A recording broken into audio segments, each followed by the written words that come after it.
तूफान गरजता रहा, दिन रात एक हो गए।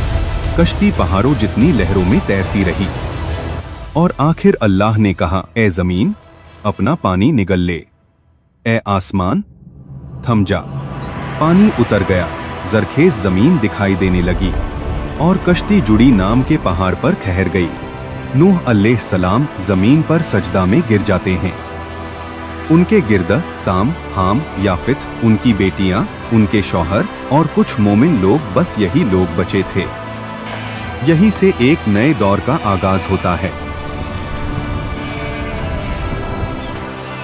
कौमें नूह सोचती थी हम ताकतवर हैं, माल है, बच जाएंगे, मगर जब अल्लाह का हुक्म आया, ना माल काम आया ना बुत। आज हमारे बुत, करियर, लोग क्या कहेंगे, सोशल मीडिया, बेहयाई। उस वक्त कश्ती बच गई, आज हमारी कश्ती तौहीद, नमाज, तौबा, कुरान, सुन्नत। कमेंट में लिखो तुम्हें इस वाकया से क्या सबक मिला है।